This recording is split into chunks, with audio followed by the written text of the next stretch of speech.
The body was well preserved, but the face was shriveled and black.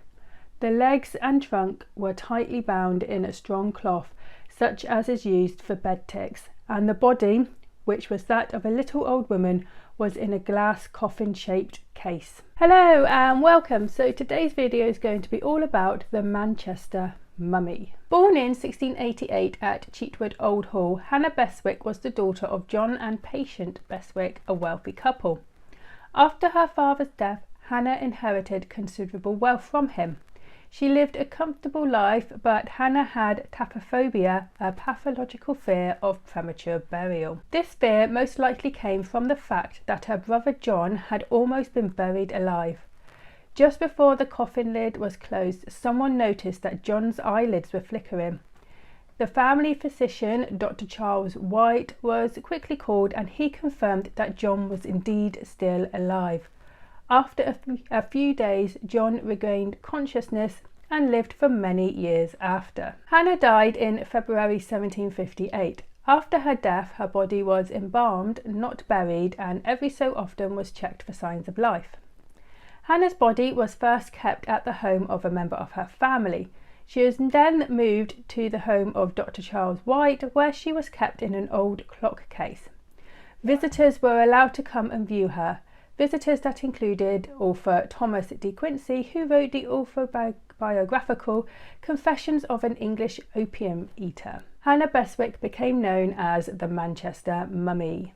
So there are some inaccuracies about what actually happened after Hannah's death, with lots of rumours going around. So it was suggested that Hannah had left Dr. White £25,000 in her will on the condition that her body be kept above ground and every so often checked for signs of life. But Hannah's will actually says that she only left Dr. White £100 and that she had left £400 for her funeral expenses. So Dr. White was said to be the executioner of Hannah's will, and he had actually kept the £400 that was meant to be for her funeral expenses for himself.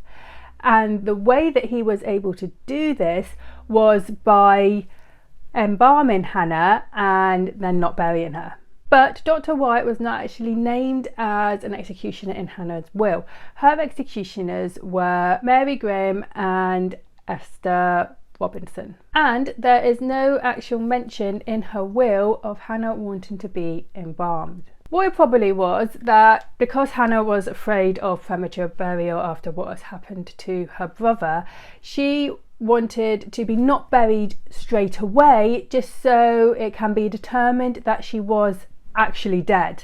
But Dr. White decided that he wanted to embalm her instead. So after Dr. White's death, Hannah ended up in the Museum of the Manchester Natural History Society, where she was kept in the entrance hall. She was described by one of the visitors to the museum as one of the most remarkable objects in the museum. Hannah was then transferred to Manchester University before being buried in Harperhaven Cemetery, Manchester, on the 22nd of July 1868 in an unmarked grave.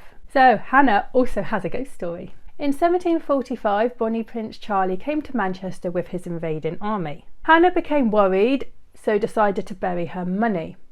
She promised to tell her family where the money was before she died, but Hannah ended up dying before she could tell them.